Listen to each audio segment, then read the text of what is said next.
আপন দিল ধোকা আর পর হলো শয়তান।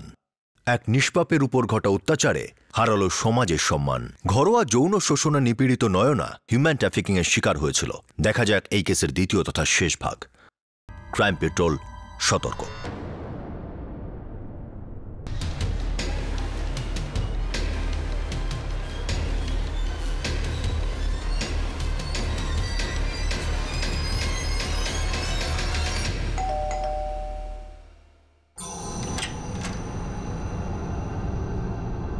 এটা কাকে নিয়ে এসেছো তুমি? আগে ভেতরে চলো। আরে কে কোথায় পেলে কিছু তো বলো। আরে বলছি চলো না।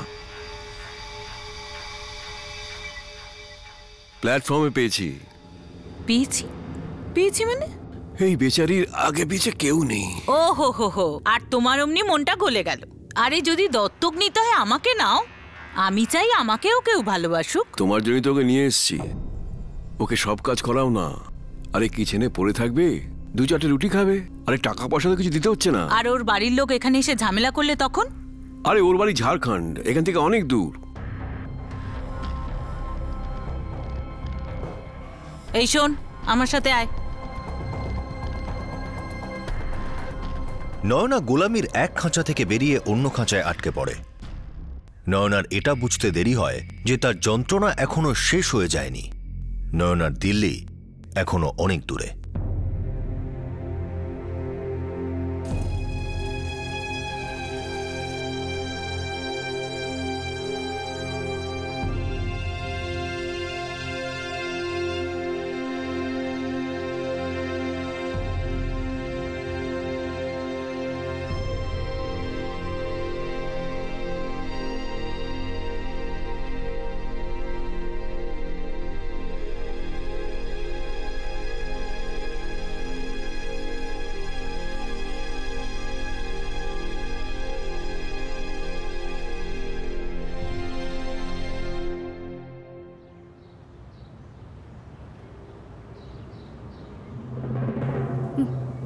বাবু, আপনি মেঘাকে কখন খুঁজবেন? তাড়াতাড়ি তাড়াতাড়ি খুঁজবো।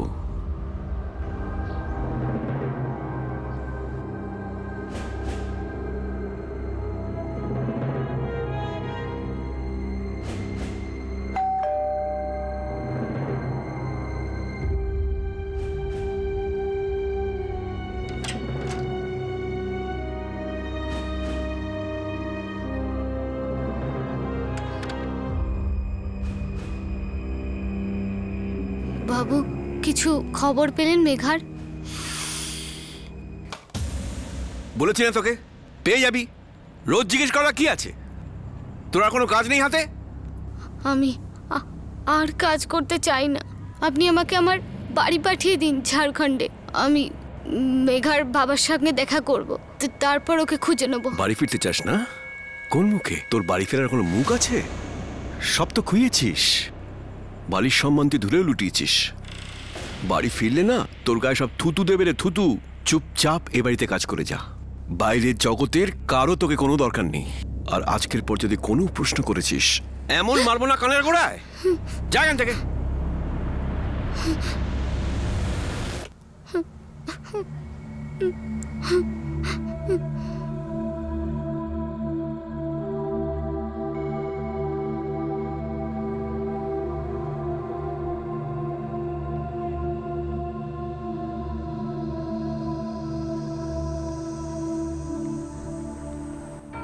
মেয়ে ফোন করেছিল।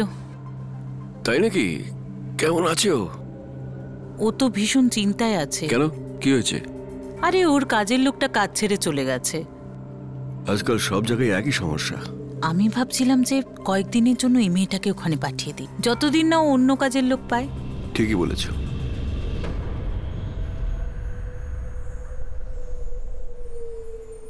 দশ বছর, 12 বছর আর 14 বছরের মেয়েদের বোঝানো হয় যে তোমরা অনেক টাকা রোজগার করতে পারবে আমাদের সঙ্গে গেলে। আর তারপর যখন ওরা মা বাবার কথা ভেবে কান্নাকাটি করে তখন ওদের মারধর করা হয়। ওরা বাড়িও ফিরে যেতে পারে না।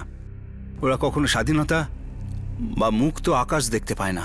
সেই একই অবস্থা হয় সেই সব মেয়েদের যাদের বাড়িতে কাজ করার জন্যে বা অন্য কোনো কাজের জন্যে নিয়ে যাওয়া হয়।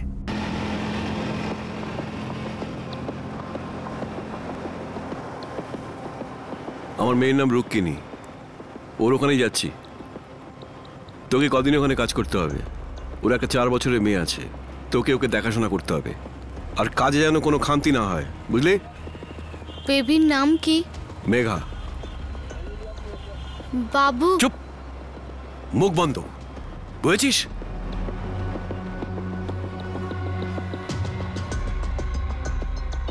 বাবা এসো। এই নে। আরে আমার নাতনিটা কি করছে? আলে লে লে লে লে লে। বসো না বাবা। দেখেছো পুরো ঘরটায় জিনিসপত্র কেমন ছড়িয়ে ছিটিয়ে রেখেছে। আরে ও তো বাচ্চা, এমনটা তো করবেই। আরে না গো বাবা, গত 1 সপ্তাহ ধরে বাড়ির সব কাজ আমি একা করছি। ও তো 1 গ্লাস জল গড়িয়েও খায় না। এখন ওই নয়না এসে গেছে না, ওই এখন সব কাজ সামলাবে। বাবা, কাজ পারা একটা ব্যাপার, আর ভালো করে ঘর গুছিয়ে রাখা অন্য ব্যাপার। আর কোনো কথা না বলে চুপচাপ ঘরে সব কাজ করা একদমই আলাদা বিষয়। মেয়েটা ভালো আর সব কাজ জানে।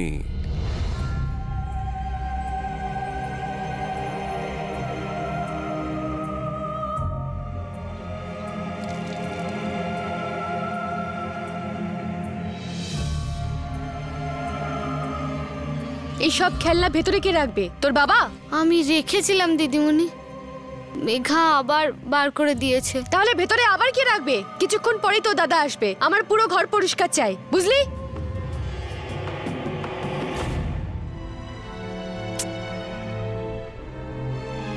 নয়না, মেঘা এখনো ঘুমোয়নি? জানি না দিদিমণি।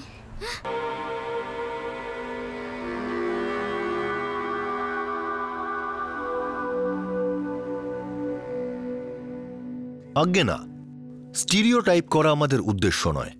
আর না আমরা এটা দেখাতে চাই যে প্রত্যেকেই তার বাড়ির কাজের লোকের সঙ্গে এটাই করে থাকে। কিন্তু এই কেসে নয়না শুধু কাজের লোক নয়, সে কৃতদাস ছিল, একটা খেলনা ছিল। আর রুক্মিণীর কাছে সে তার বাবার সম্পত্তি ছিল। রুক্মিণীর মতো অনেকেই আছে যারা কাজের লোকেদের গালি দেয়, মারধর করে, আর নয়নার মতো বাচ্চাদের কাজেও রাখে। এটা কেন হয়? এটা শুধুমাত্র এই জন্য হয় কারণ আমরা এটা হতে দিই। আর এই দাসত্ব অনেক মানুষের মনুষ্যত্বকে শেষ করে দিয়েছে। হ্যাঁ রে মা রুক্মিণী, বল। বাবা, নয়না না আমাকে একদম জ্বালিয়ে মারছে, আমার মাথা খারাপ করে দিচ্ছে। কানের গোড়ায় দিয়ে ঠিক হয়ে যাবে। তুমি একটা কাজ করো, তুমি একে নিয়ে যাও এখান থেকে, আমি অন্য কাউকে খুঁজে নেব। মেঘার দেখাশোনা করার জন্য তোকে পাঠিয়েছিলাম, তুই তো কিছু করিসনি। আর সেই মেঘার নাম জপছিস যাকে কোনোদিন পাওয়া যাবে না। কি? আরে গাধা, 2 মাস পরে আমি রিটায়ার করব। 2 বছর ধরে মেঘার সাথে তো কোনো যোগাযোগ নেই। সে বেঁচে আছে না মরে গেছে কেউ জানে না। এটা ধরে নে ও মরে গেছে। এবার নিজে চরকায় তেল দে আর কাজে মনটা দে। আমি আবার পড়তে চাই। কি? আমি 9 পর্যন্ত পড়েছি, আমি ম্যাট্রিক পাশ করতে চাই। পড়বি? পড়, কিন্তু তার জন্য যেন ঘরের কাজে কোনো ক্ষতি না হয়। তাহলে স্কুল বন্ধ, বুঝেছিস? পড়াশোনার জন্য যেন ঘরের কাজে কোনো ক্ষতি না হয়, আমি আগেই বলেছিলাম। বলেছিলাম কিনা? পড়াশোনা কর, বাড়ি কাজ করতে কষ্ট হয় না, তোরা পড়তে হবে না।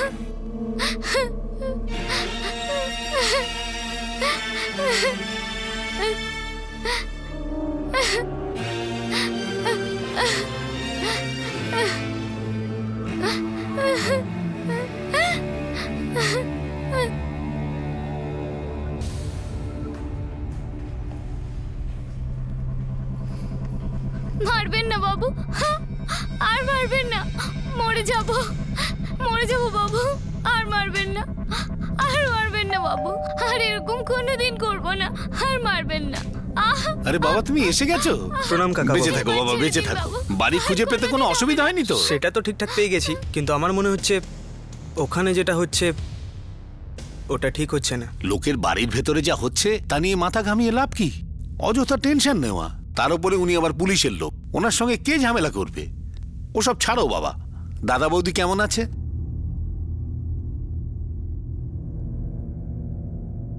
এখানে 2টো মিটিং সারতে হবে, তারপর গাজিয়াবাদ যাব, ওখানেও একটা মিটিং আছে। সন্ধ্যের মধ্যে ফিরে আসবো। আরে এটা কেমন ধরনের ছুটি? তুমি এখানে রেস্ট নিতে এসেছো, ভুলে গেছো না? শুধু আজকের দিনটাই কাকিমা, কাল থেকে আমি কোথাও বেরোচ্ছি না। মারবেন না বাবু, আর মারবেন না, মরে মরে যাব বাবু। আর খুব চালাক হয়ে গেছিস না? কতবার বলতে একটা কথা?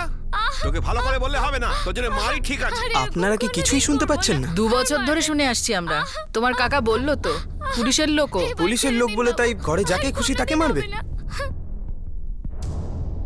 যে সমস্ত বাচ্চাদের মায়ের কোলে, স্কুলে বা খেলার মাঠে থাকা উচিত ছিল, আজ তারা পরের দাসত্ব করতে বাধ্য হচ্ছে। নিজেদের বাড়িতে বা আত্মীয় স্বজনের বাড়িতে অথবা চেনা পরিচিত কারোর বাড়িতেও যদি কোনো শিশুকে কাজ করতে দেখেন তাহলে অবশ্যই প্রতিবাদ করুন। চুপ থাকা উচিত নয়।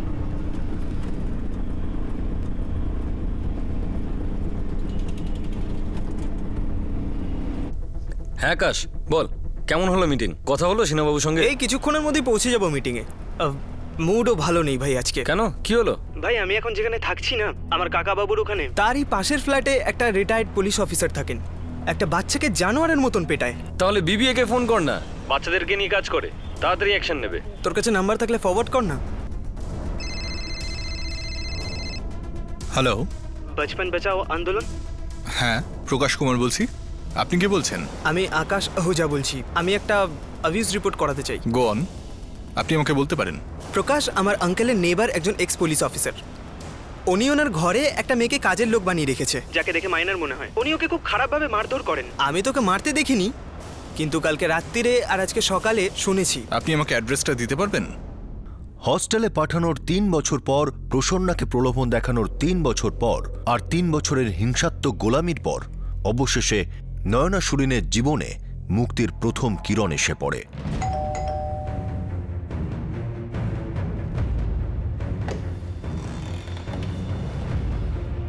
হ্যাঁ বলুন, কি ব্যাপার? আমার নাম প্রকাশ কুমার। আমরা বচপন বাঁচাও আন্দোলন থেকে আসছি। আমরা খবর পেয়েছি যে আপনার বাড়িতে একটি নাবালিকা মেয়ে রয়েছে, যাকে দিয়ে আপনি জোর করে বাড়ির কাজ করান। জানিস আমি কে? এটা একটা পুলিশ অফিসারের বাড়ি। আমাদের সার্চ করতে হবে। তুই আমার বাড়িতে সার্চ করবি? আর যে মেয়েটার কথা তুই বলছিস না, সে নাবালিকা না, সাবালিকা। ও আমার মেয়ে। ওকে আমি দত্তক নিয়েছি, বুঝলি? আপনি কি সার্চ করতে দেবেন, নাকি আপনার সিনিয়রদের নিয়ে আসবো? আরে আরে শুনুন, আপনারা এইভাবে ভেতরে যেতে পারেন না। আর আমার কথাটা শুনুন। আরে কে আপনি? এরকম না জিজ্ঞেস করে কেন ঘরে ঢুকছেন? শুনছো এরা কারা আর এইভাবে ঘরে ঢুকছে? আর তুমি? আরে তুমি এসব চিন্তা করো না, আমি এদের দেখে নেব। শোনা, ভয় পেও না, ভয় পেও না। আমরা তোমাকে বাঁচাতে এসেছি। তোমার নামটা কি? নয়না সুরিন।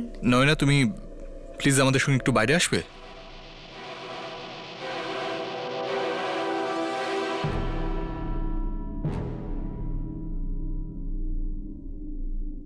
হ্যাঁ মা, তুই এদের বল যে তুই আমাদের মেয়ে।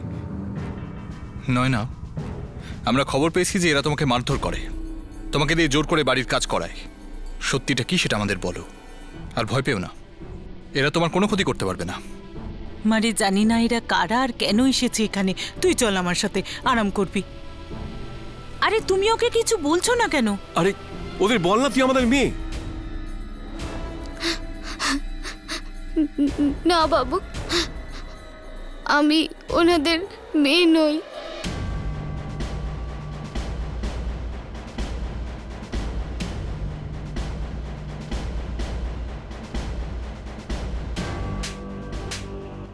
তাহলে স্যার আপনার আর কি বলার আছে? এই তুই যে হোস না কেন, মেয়েটাকে এখানে রেখে চুপচাপ এখান থেকে চলে যা। আমি রিটায়ার হয়ে গেলেও এখন দুর্বল হয়ে যায়নি। একটা ফোন করবো না, এক্ষুনি তোর 12টা বেজে যাবে। যাকে খুশি ফোন করতে পারেন, কিন্তু নয়না এখন আমাদের সঙ্গেই যাবে, আর আমাদের রিপোর্ট চাইল্ড কেয়ার কমিটির কাছে যাবে। আরে কিসের চাইল্ড? ও 18 পেরিয়ে গেছে। না বাবু, আমার বয়স 17 বছর। ইনি মিথ্যে কথা বলছেন। চল তুই ভেতরে চল। ভেতরে তো এবার আপনি যাবেন। অনেকগুলো প্রশ্ন করা হবে আপনাকে, জবাবগুলো তৈরি রাখুন। চলো নয়না।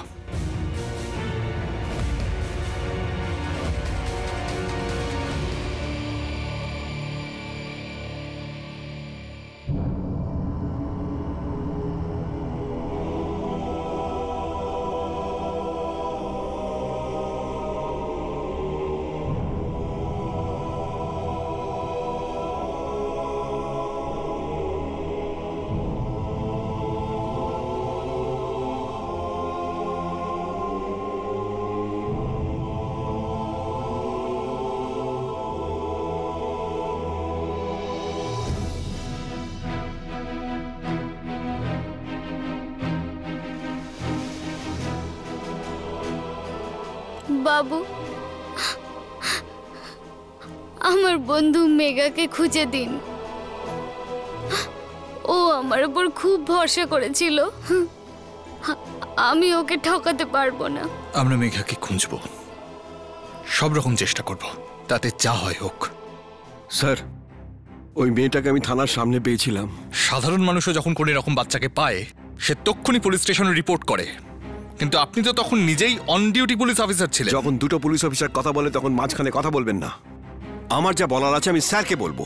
স্যার, ওনাকে এখান থেকে যেতে বলুন। ইনি কোথাও যাবেন না মিস্টার চৌধুরী, ওনার জন্যই আজ আপনি এখানে। স্যার, আমাকে ফাঁসানো হচ্ছে। ফাঁসানো তো ওই বাচ্চা মেয়েটাকে হয়েছে। বাচ্চাটা আপনার উপর ভরসা করেছিল আর তার এই প্রতিদান দিলেন। স্যার, আমি ওকে নিজের মেয়ের মতো মানুষ করেছি।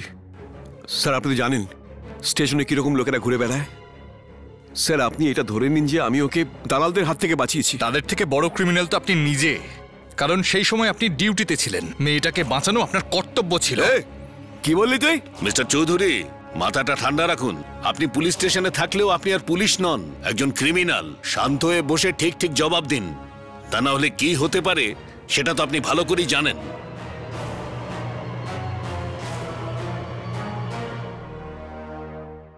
এনি প্রোগ্রেস অঞ্জলি? নো স্যার, নয়না খুব ভয় পেয়ে আছে। শুধু একটাই কথা বলে যে মেঘাকে খুঁজে দাও। অপরাধ বোধে ভুগছে। সব আমার ভুল বাবু। আমার দিদিকে জামাইবাবুর ব্যাপারে বলা উচিত হয়নি,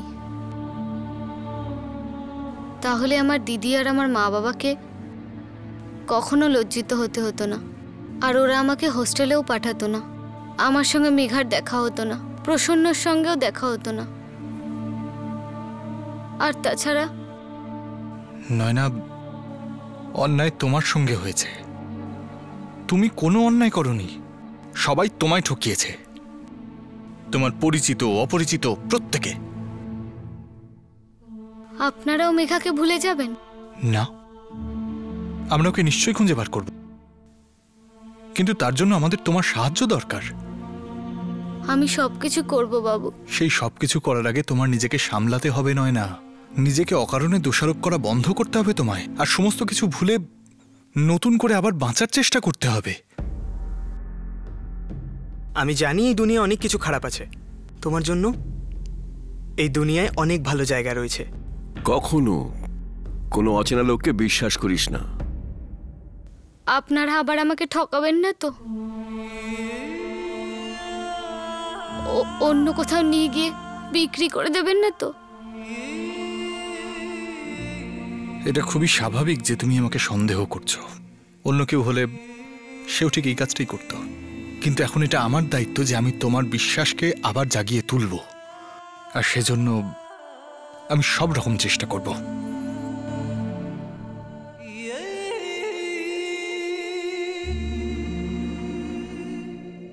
শালিনী, বলো তো ওখানে গিয়ে তোমার কি হবে? ও আমার ছোট বোন। হ্যাঁ, সেই ছোট বোন তো, যে তোমার সংসার ভাঙতে চেয়েছিল। শোনো, ওকে এত বছর বাদে পাওয়া গেছে। ও আমার নিজের ছোট বোন। যাই হোক না কেন, আমি ওর সাথে নিশ্চয়ই দেখা করব। শালিনী, ও শুধু নিজের কৃতকর্মের শাস্তি পেয়েছে, বুঝেছো? এইটুকু একটা মেয়ের এত বড় শাস্তি। সবাই কি নিজের অপরাধের শাস্তি পায়? নিজের বুকে হাত রেখে বলো, পাওয়া যায়? তুমি কি বলতে চাও? যেটা তুমি শুনতে চাও না।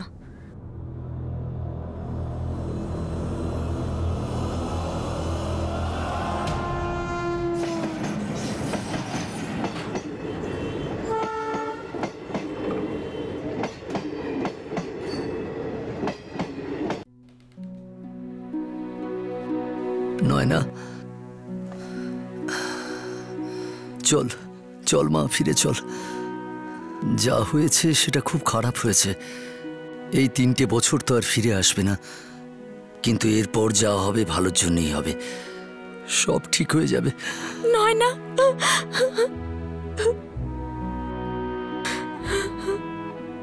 বাবু, তুই মানিস আর না মানিস, আমরা সবাই তোকে খুব ভালোবাসি। যা হবার তা হয়ে গেছে, এবার বাড়ি ফিরে চল। আর তাছাড়াও আমরা তো তোকে কবে ক্ষমা করে দিয়েছি। কিসের জন্য ক্ষমা করেছো দিদি? তোমার স্বামী আমাকে ধর্ষণ করলো, তারপর বারবার আমাকে ছুলো, আমি তোমাকে বললাম, তো তুমি আমাকে যা না তাই বললে, আর এখন তুমি আমায় ক্ষমা করে দিচ্ছ?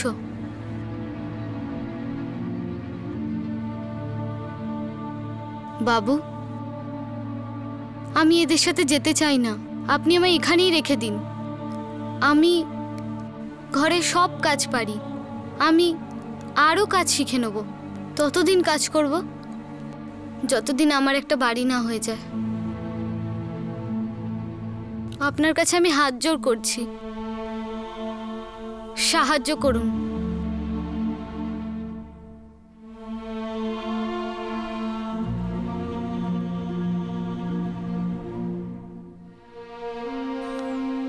আমরা পুলিশের উপর যথেষ্ট প্রেশার দিচ্ছি যাতে তারা তোমার এই কেসটাকে আরো বেশি জোরদার করে।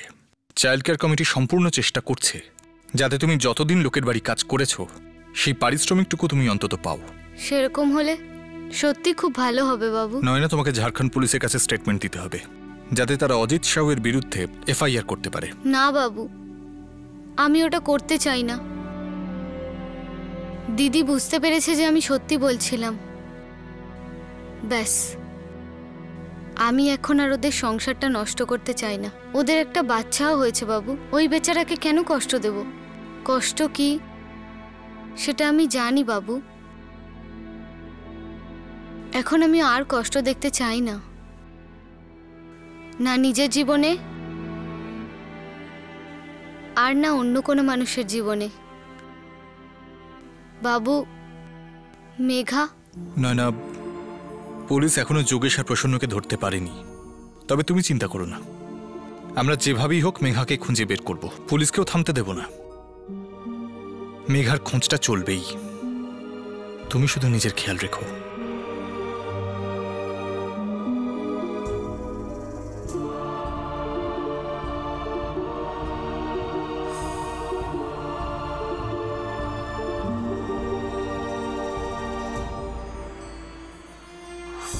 কোথায় নিয়ে যাচ্ছ মেঘাকে?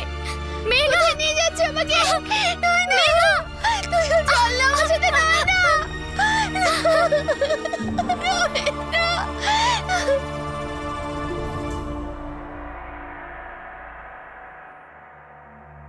এটা আমাদের প্রত্যেকেরই নৈতিক কর্তব্য যেন প্রত্যেক বাচ্চা তার শৈশব ফিরে পায়, প্রত্যেক বাচ্চা যেন স্বাধীনতা ফিরে পায়। সেটা কিন্তু সম্ভব, আর এই শুরুটা আসুন আমরা সবাই মিলে করি। মেঘাকে এখনো পাওয়া যায়নি। তার সৎ মা এবং বাবা বাড়ি বেঁচে কোথাও চলে গেছে। ট্রাফিকার যোগেশ আর প্রসন্না এখনো পুলিশের হাতে ধরা পড়েনি। রিটায়ার্ড কনস্টেবল আদিনাথ চৌধুরীর বিরুদ্ধে আইপিসির ধারা 360 অনুযায়ী কিডন্যাপিং, ধারা 23 অনুযায়ী punishment for cruelty to a juvenile or child, আর ধারা 26 অনুযায়ী exploitation of juvenile or child as employee charge আনা হয়েছে। নয়না এখন যে হস্টেলে থাকে সেটা চাইল্ড কেয়ার কমিটি চালায়। সে নিজের পড়াশোনা আবার চালু করেছে আর পুরো পরিশ্রমের সঙ্গে সে তার কেরিয়ারে ফোকাস করছে। লজ্জা আর দুর্ভাগ্যের বিষয় হলো যে নয়না আর মেঘার মতো হাজার হাজার বাচ্চা কখনো মুক্তিই পায় না। তারা বিভিন্ন বাড়িতে তিল তিল করে বড় হয়, টর্চার হতে থাকে প্রত্যেক দিন, প্রত্যেক মিনিট, জীবনভর। আর কিছুদিন পর তারা এটা নিজেরাই মেনে নেয় যে তাদের জীবনের উদ্দেশ্য আর ভবিতব্য এটাই, গোলামি। এটাই তাদের জীবন আর এটাই তাদের ভাগ্য। এবার আমরা শুরু করছি আমাদের এই এপিসোডের দ্বিতীয় কাহিনী। এই কেস হলো আসামের সাজিয়ার, যে নয়নার মতো নিজের ভাগ্য বদলাতে চেয়েছিল, আর তার জীবনে একটা ঘটনা ঘটে যায়।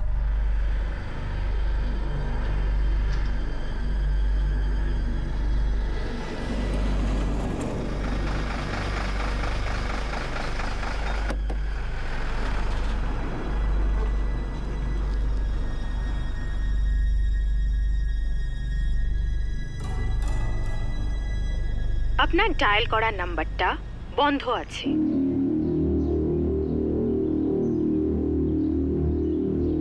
শাজিয়া, হ্যাঁ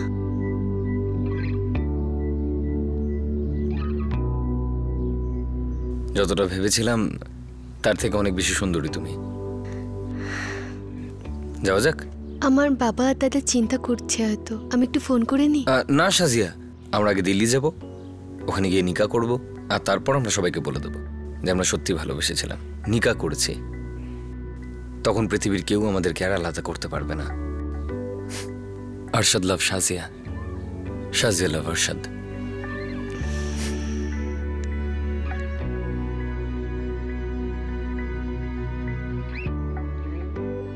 চলো।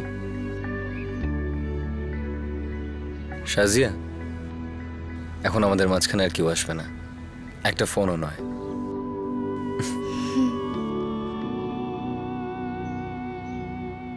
আসামের একটা ছোট্ট গ্রামের মেয়ে 16 বছরের শাজিয়া ফকির আরশাদ খানের সঙ্গে পালিয়ে যায়। শাজিয়া আর আরশাদ প্রথমবার মুখোমুখি দেখা করতে চলেছিল। এতদিন তাদের শুধু ফোনেই কথা হয়েছিল। এই প্রেম কাহিনীটা একেবারেই নতুন, আর এই কাহিনী শুরু হয়েছিল 2 সপ্তাহ আগে শাজিয়ার কাছে আসা একটা রং নাম্বারের কল থেকে।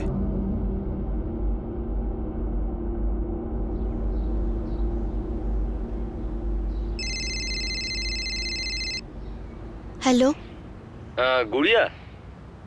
আঙ্কিত না? ও, তাহলে আপনি কে বলছেন?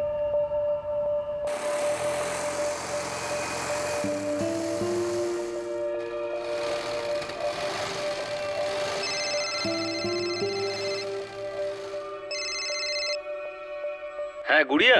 আগে না, এটা গুড়িয়ার ফোন নাম্বার নয়। ও, তাহলে আপনি কে বলছেন? বললাম তো এটা গুড়িয়ার ফোন নাম্বার নয়, আপনি ভুল নাম্বারে ফোন করছেন।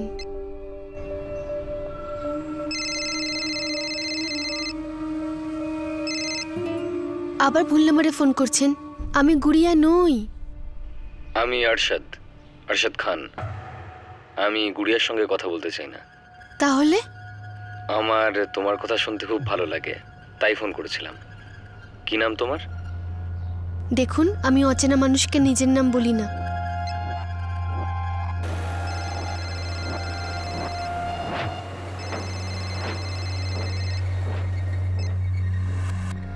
আরশাদ, কেন ফোন করছো বারবার? কারণ আমি তোমার জন্য আর অচেনা মানুষ নই। আমার নামটাও জানো, আর এটাও জানো যে আমি তোমার কথা শুনতে ভালোবাসি। তাহলে এটাও জেনে নাও যে আমি তোমাকে আমার নাম বলবো না। তোমার নাম তোমার কথার মতনই মিষ্টি। হ্যাঁ তো?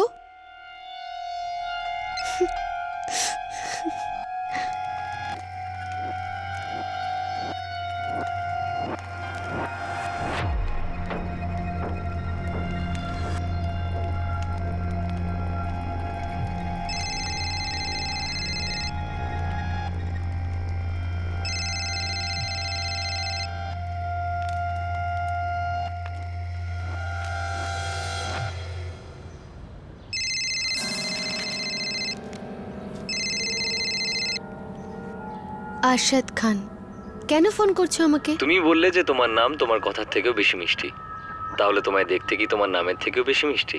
একদমই না, আমাকে একদম পেতনির মতো দেখতে। তোমার নাম কি ভূতনি? নাম বললে আমাকে বিরক্ত করা ছেড়ে দেবে? আশ্চর্য হয়ে গেলে বিরক্ত কি করব, হয়তো নামটা শুনে মরেই যেতে পারি। তবা, এরকম কথা বলতে নেই। শাজিয়া নাম আমার। তোমার নামটা ভীষণ সুন্দর। আচ্ছা, নামটা তো জেনে গেলে, এবার কাজ কি বলো? প্রেমে পড়ার পর কোনো কাজ থাকে নাকি শাজিয়া? ধ্যাৎ,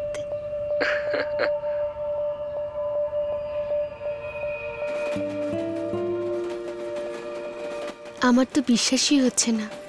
একদম স্বপ্নের মতো লাগছে সবকিছু। এই স্বপ্নটা কখনো ভাঙবে না শাজিয়া, শুধু পূর্ণ হবে। দিল্লিতে তোমার জীবন একটা সুন্দর স্বপ্নের মতো কাটবে। আমাদের জীবন আরশাদ? হ্যাঁ।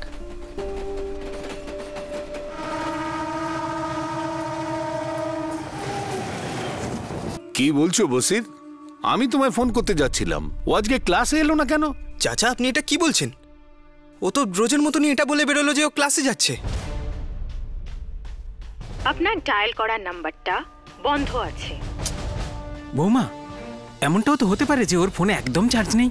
না আব্বু, সকালে কারেন্ট আসার পর ও আমার সামনে ফোন চার্জ করেছিল। ও সেলাই ক্লাসে যায়নি? তাহলে গেল কোথায়? বসির, আমার কিন্তু বাবা ব্যাপারটা একদম ভালো লাগছে না। শোনো, তুমি এক্ষুনি জুবের ভাইকে ফোন লাগাও।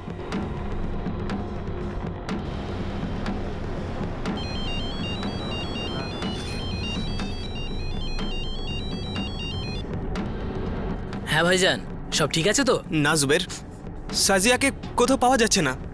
পাওয়া যাচ্ছে না মানে? ও কোথায় চলে গেছে? ও সেলাই ক্লাসে গেছিল, কিন্তু ওখানে পৌঁছায়নি।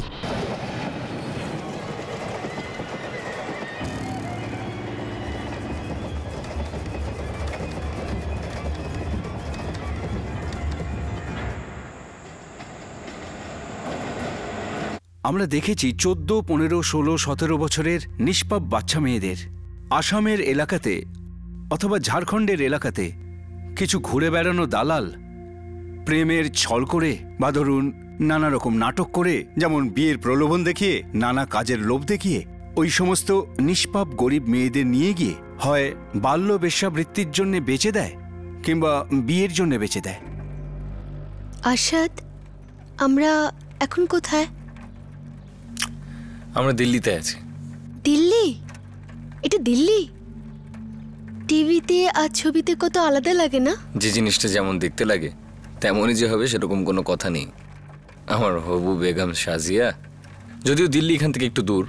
প্রথমে আমরা এখানে আমার এক বন্ধুর বাড়িতে থাকবো, আমাদের নিকাহ হবে, আর তারপর আমরা দিল্লিতে যাব। ঠিক আছে?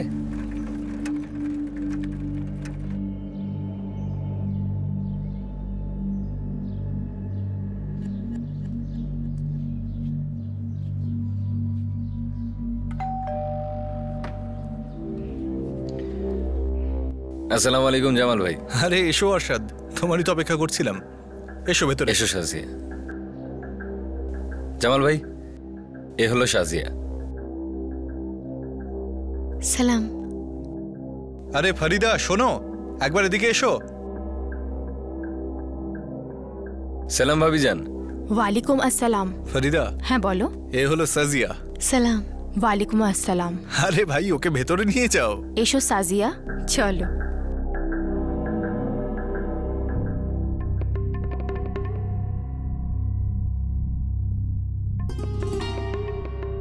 তুমি এখানে আরাম করে বসো, আমি তোমার জন্য খাবারের ব্যবস্থা করি। ঠিক আছে।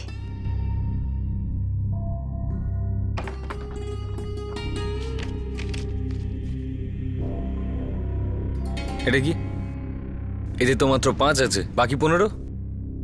কথা তো 20-তে হয়েছিল। আরে না আরশাদ, কথা 10-এ হয়েছিল, আর 5 কাল দেবো সেটাও বলেছি। প্রশ্নই উঠছে না জামাল ভাই, ম্যাডামের সঙ্গে কথা হয়েছিল আমার, পুরো 20-তে সওদা হয়েছিল, 1 টাকাও কম নয়। আরে বলছি তো আমি 10, 5 আজ 5 কালকে। ম্যাডামের সঙ্গে আমারও কথা হয়েছে। আচ্ছা চলো এখনই কথা বলে নিচ্ছি। হ্যাঁ বল। The number you have called is currently switched off. এখন তো কথা বলতে পারছি না ম্যাডামের সঙ্গে, কিন্তু আমি কথা বলেই ফিরবো। আমিও কোথাও পালাচ্ছি না, এখানেই আছি। আর এমনিতেও এই মালের জন্য কেউ 10-এর বেশি দেবে না। মুঠো বন্ধ থাকলে লাখ টাকা দাম হয় জামাল ভাই, আর আমি তো মাত্র 20,000 টাকা নিচ্ছি, আর নিয়েই ছাড়বো।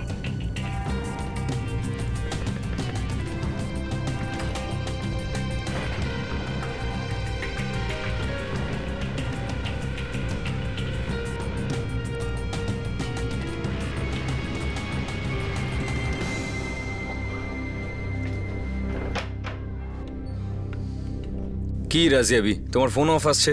আরে মানুষ তো, ঘুমিয়ে পড়েছিলাম। ভেতরে মাল পৌঁছেছিস? হ্যাঁ পৌঁছে দিয়েছি। টাকা দে। মাত্র 5 দিয়েছে, বললো যে 10-এ কথা হয়েছে, বাকি 5 কালকে দেবে। আমি বললাম যে কথা 20-তে হয়েছে, কথা মানছেই না। এবার দেখছি কথায় চিড়ে ভিজবে না, হাত চালাতে হবে।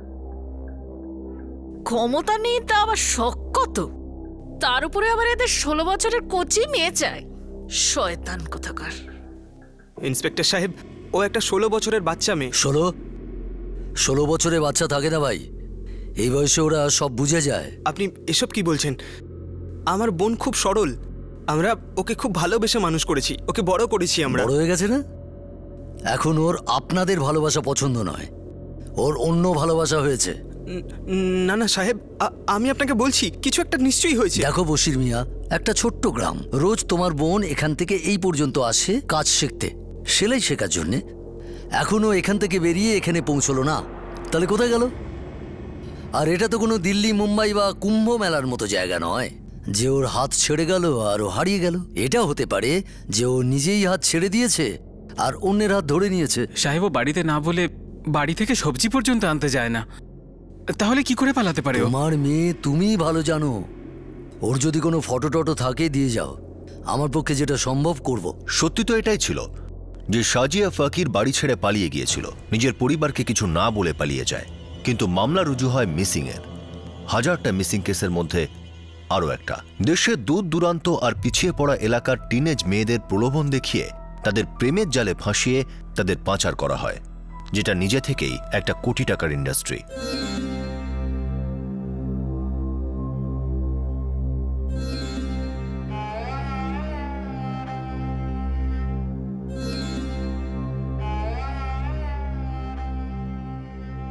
কথা 10-এর হয়েছিল 10ই দেব। 5 তো ভালোভাবেই দিয়েছি তোকে, আর ফ্রিতে দিচ্ছিস না, 5 কাল এসে নিয়ে যাবি। খুব গরম দেখাচ্ছিস শালা। যতক্ষণ না তুই পুরো বিষ আমার হাতে দিচ্ছিস ততক্ষণ পর্যন্ত তোকে ছুঁবিও না। আচ্ছা, মাল এখন আমার বাড়িতে আর একদম রেডি, আমি যা খুশি তাই করব। আর তুই কি এখানে এসে আমাকে আটকাবি নাকি? হ্যাঁ, চেষ্টা করে দেখ না। আচ্ছা, এখন তুই দেখ আমি কি করি।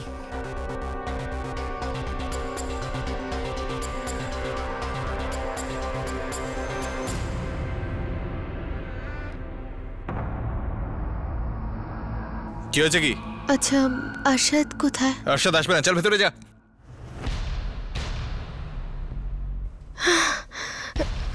আরে চল চল ভেতরে, চল চল ভেতরে। আমাকে এখান থেকে যেতে দাও, আমি তোমাদের কথা শুনে নিয়েছি, আমি বাবার সাথে কথা বলবো।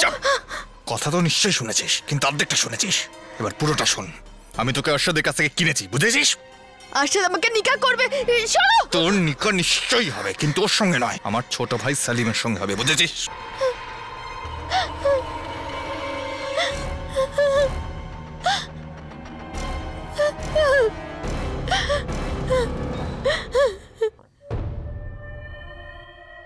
তুই মাল চাখিস নি তো? কাজের সময় খাবার খাই না রাজিয়াবি, যতই খিদে পাক না কেন। মেয়েটা 200% কুমারী। এখন দেখি ওই শয়তান জামাল ওর কি অবস্থা করে। সেটা তুমি জামাল ভাই দেখে নাও, আমি চললাম। পরের কাজটার জন্য আমি তাড়াতাড়ি ডাকবো, আর ওই জামালকে তো আমি দেখে নেব।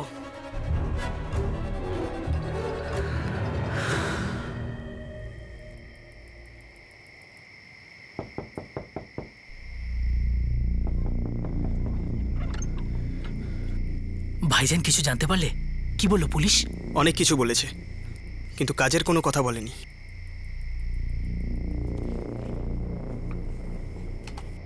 সাজিয়ার একটা ছবি চেয়েছিল, ওটা দিয়ে দিয়েছি ওনাদের। আচ্ছা, তোমরা কেউ কি কিছু বুঝতে পারোনি ও কিছু করছে?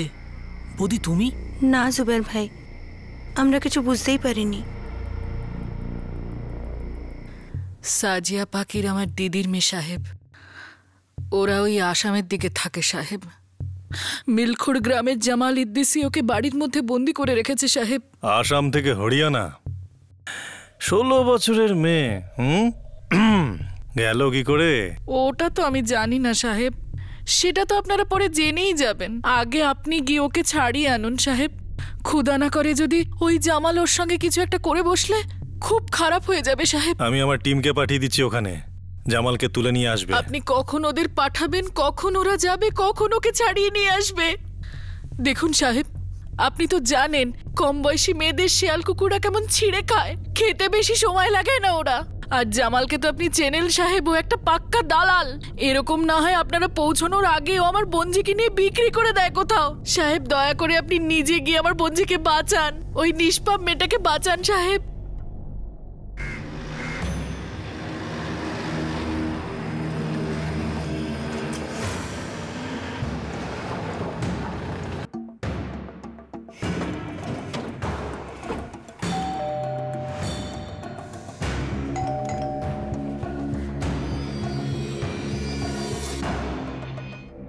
জামাল কোথায়, একবার ডাকো। এদিকে একটু শুনবে? আরে কে এলো? কে? শাজিয়া কোথায় জামাল? আরে ও তো নিজের বাড়িতে আছে। সাহেব এই মিথ্যে বলছে, শাজিয়া এখানেই আছে। হ্যাঁ তো, আরে এটাই তোর নিজের বাড়ি সাহেব। আমি ওকে আমার ছোট ভাই সেলিমের জন্য কিনেছি সাহেব, এই রাজিয়ার থেকেই। হায় আল্লাহ, আরে কুত্তা, পোকা পড়বে তোর মুখে। সাহেব আমি নিজের বঞ্জিকে বিক্রি করব বলুন? চুপচাপ আমার বঞ্জিকে বাইরে বের কর, নয়তো ভালো হবে না, বুঝলি? মেয়েটাকে ডাকো জামাল। ওকে ডাক।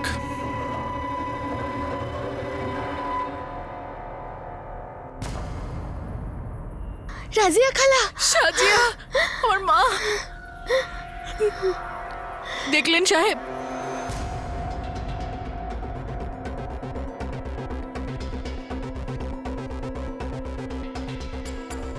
ভয় পাস না মা, তোর মাসি এসে গেছে। হ্যাঁ, এখন সব ঠিক হয়ে যাবে।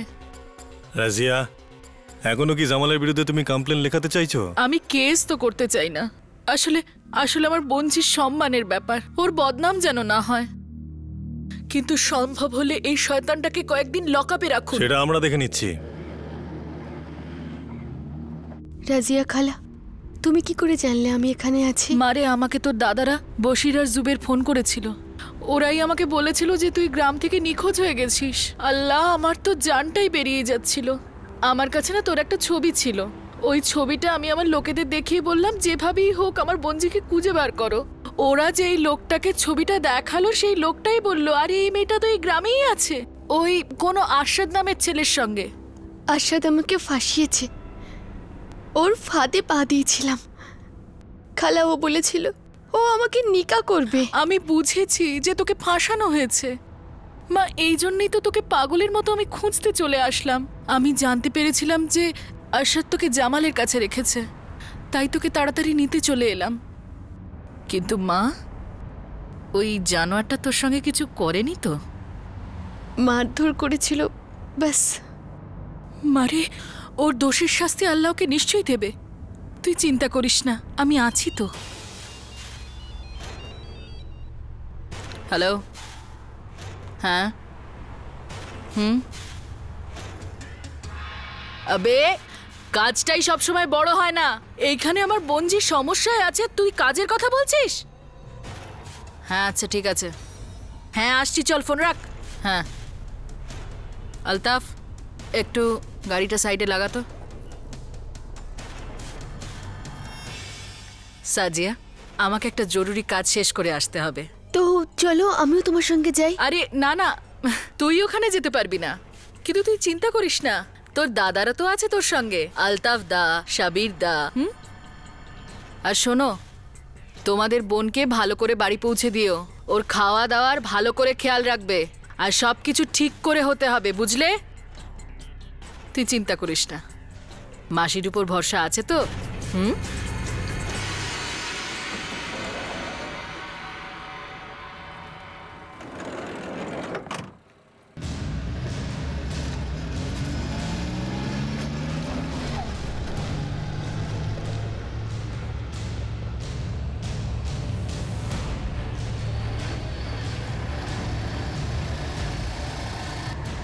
চল ফজলু।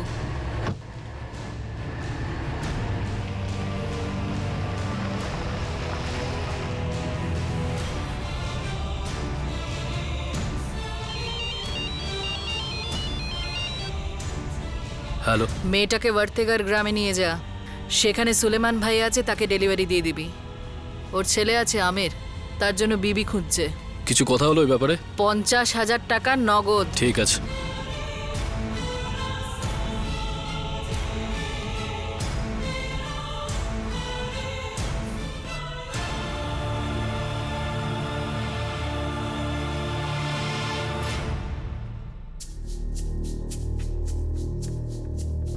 এত কম বয়সী মেয়ে? শাজিয়া, শাজিয়া ফকির নাম ওর, আসামের মেয়ে, আমার নিজের বোনঝি।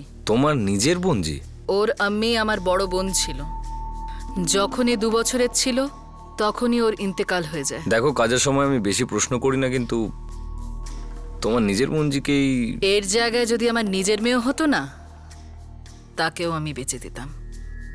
এটা ব্যবসা, আর এটা থেকে টাকা আসে। ঠিক আছে, বলো কিভাবে কি করতে হবে। এর ভাইরা একে একটা মোবাইল কিনে দিয়েছে, এ রোজ সেলাইয়ের ক্লাসে যায়, ফোনে ওর সঙ্গে কথা বলে পটিয়ে নে। নম্বর বলো মেয়েটার।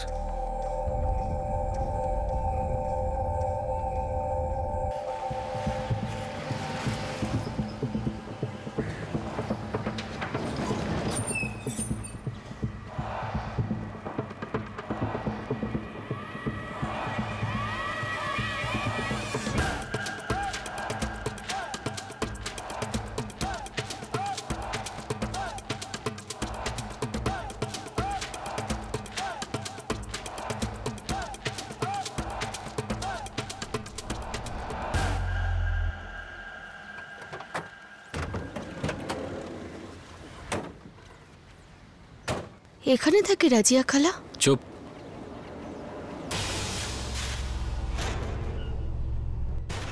সালাম আলাইকুম সুলেমান ভাই, এর নাম সাজিয়া। বাবা আমির, পছন্দ তো? এসব কি হচ্ছে? ছাড়ো না আমাকে। আমাকে রাজিয়া খালার সঙ্গে কথা বলতে হবে, ফোন দিন। খালার সঙ্গে কথা তোর নিকা করার পরেই হবে। আরে আনন্দ কর, নিকা হচ্ছে তোর আজকে আমিরের সাথে। আমি কারোর সঙ্গে নিকা করব না। মনে হয় জামাল তোকে ঠিক করে পেটায়নি। আমাদের হাতের মার খেলে না সারা জীবন মনে রাখবি। চল চুপচাপ। লজ্জা পাচ্ছে নাকি ও? খুব ভালো, লাজুক মেয়ে আমার খুব ভালো লাগে। বড় বৌমা, নতুন বৌমাকে ভেতরে নিয়ে যাও, নিকার সোহাগ রাতের জন্য ওকে তৈরি করে দাও, সব বুঝিয়ে দিও কিন্তু। ছেড়ে দাও আমার হাত। আমি রাজিয়া খালার সাথে কথা না বলে এখান থেকে কোথাও যাব না। বেশি নাটক করিস না, চুপচাপ ভেতরে যা, না হলে আমির সবার সামনে এখানেই তোর সঙ্গে সুহাগ রাত করবে। বল, তুই চাস এরকম? চাস না তো যা। ছেড়ে দাও আমাকে, ছেড়ে দাও, ছেড়ে দাও।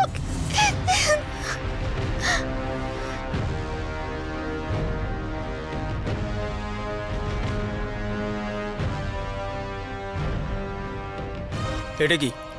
কিন্তু কথা তো 50-এ হয়েছিল। হ্যাঁ ভাই, পুরো 50ই দেবো। এখন 10 দিচ্ছি, 40 পরে দিয়ে দেবো। আরে ও কোথাও যাচ্ছে না আর আমিও যাচ্ছি না। জবান যা দিয়েছি তা পাক্কা থাকবে, বলে দিস। 40 পরে দেবো।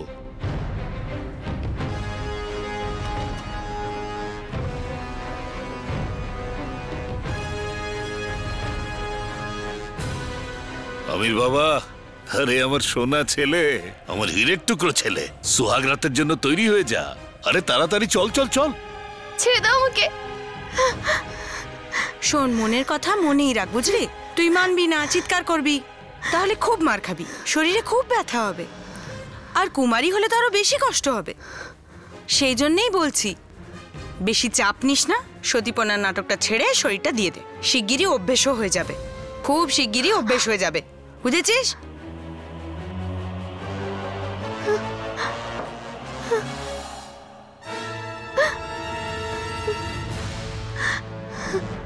এটা কোনো গোপন কথা না যে এই রাজ্যে বিয়ের জন্য মেয়েদের ট্রাফিকিং করা হয়ে থাকে।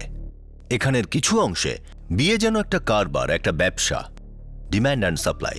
পুরুষেরা চিন্তায় পড়ে যায় যে তাদের বিয়ে হচ্ছে না কারণ তাদের জন্য মেয়ে নেই, আর তাই অন্য রাজ্য থেকে অপহরণ করে আনা মেয়েদের এখানকার গ্রামে বেচা হয়, যা কিনা এই ডিমান্ডটা পূরণ করে। সাজিয়া বিন্দু বিসর্গ বুঝতে পারেনি যে তার নিজের মাসে যে কিনা হরিয়ানায় থাকে তাকে আসলে ব্রাইড ট্রাফিকিং এর কুইন বলা হয়। রাজিয়া সাজিয়াকে দারুণ প্ল্যানিং করে নিজের শিকার বানিয়েছিল। কি হতে চলেছিল সাজিয়ার সঙ্গে, আর শেষ পর্যন্ত কি হলো সাজিয়ার সঙ্গে, এই সমস্ত প্রশ্নের উত্তর আমরা আপনাদের দেব আগামী দিন, আগামী পর্বে। আপনাদের সাথে আবার দেখা হবে ক্রাইম পেট্রোল সতর্কতে। ততক্ষণ নিজের খেয়াল রাখবেন, সুরক্ষিত থাকবেন, আর মনে রাখবেন সঠিক সময় সঠিক পদক্ষেপ। সতর্ক থাকুন। জয় Hind. For more updates, subscribe to our channel, click the show links and enjoy watching the videos.